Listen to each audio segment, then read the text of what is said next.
Welcome to movie brand. കേരളക്കരയെ ഒന്നാകെ ഉറ്റുനോക്കുന്ന കേസാണ് കൊച്ചിയിൽ നടി ആക്രമിക്കപ്പെട്ട കേസ്. ഇതിന്റെ വിചാരണ നടപടികൾ ഇപ്പോൾ പുരോഗമിച്ചുകൊണ്ടിരിക്കുകയാണ്. ഇപ്പോഴിതാ നടി ആക്രമിച്ച കേസിൽ ദൃശ്യങ്ങൾ പകർത്തിയ ഫോണിന്റെ മെമ്മറി കാർഡ് അനധികൃതമായി പരിശോധിച്ചതിന്റെ അന്വേഷണ റിപ്പോർട്ട് ഹാജരാക്കാൻ ഹൈക്കോടതി നിർദ്ദേശിച്ചു. എറണാകുളം പ്രിൻസിപ്പൽ സെഷൻസ് ജഡ്ജി നടത്തിയ വസ്തുത അന്വേഷണ റിപ്പോർട്ട് ഹാജരാക്കാൻ രജിസ്ട്രിയോടാണ് കോടതി നിർദ്ദേശിച്ചത്. മെമ്മറി കാർഡ് കോടതികളുടെ കസ്റ്റഡിയിലിരിക്കെ അനധികൃതമായി പരിശോധിക്കുകയും ദൃശ്യങ്ങൾ പകർത്തി പ്രചരിപ്പിക്കുകയും ചെയ്തതിൽ ശാസ്ത്രീയ അന്വേഷണം വേണമെന്ന് അതിജീവിത കോടതിയിൽ ആവശ്യപ്പെട്ടു.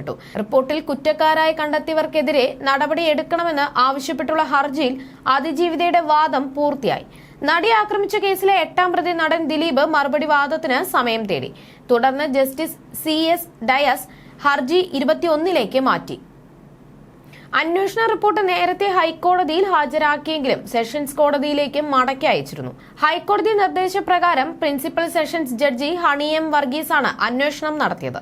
മെമ്മറി കാർഡ് അങ്കമാലി ജുഡീഷ്യൽ 1ാം ക്ലാസ് മജിസ്ട്രേറ്റ് കോടതിയുടെയും എറണാകുളം പ്രിൻസിപ്പൽ സെഷൻസ് കോടതിയുടെയും കസ്റ്റഡിയിലിരിക്കെ 3 തവണ അനധികൃതമായി പരിശോധിച്ചിട്ടുണ്ടെന്ന് റിപ്പോർട്ടിൽ പറയുന്നു.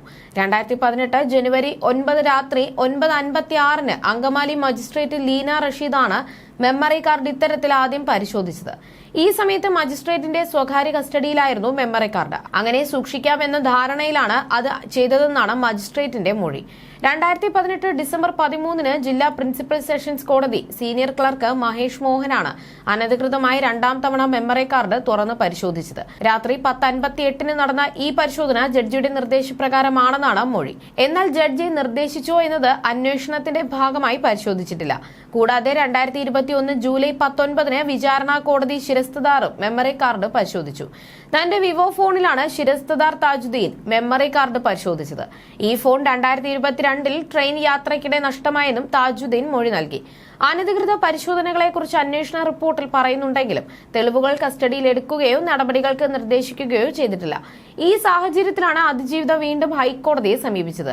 ജില്ലാ ജഡ്ജിയുടെ വസ്തുത അന്വേഷണ റിപ്പോർട്ട് സഹപ്രവർത്തകരെ സംരക്ഷിക്കാനുള്ളതാണെന്നും തെളിവുകൾ കസ്റ്റഡിയിലെടുത്ത് ഫോറൻസിക് പരിശോധനയ്ക്ക് പോലും അയക്കാതെ മൊഴി അതേപടി വിശ്വസിച്ച് റിപ്പോർട്ട് തയ്യാറാക്കിയെന്നാണ് അതിജീവിതയുടെ ആരോപണം. പരാതിക്കാരിയായ തന്നെ മാറ്റി നിർത്തി അതീവ രഹസ്യമായി നടത്തിയ ഈ അന്വേഷണത്തിന്റെ റിപ്പോർട്ട് റദ്ദാക്കണം.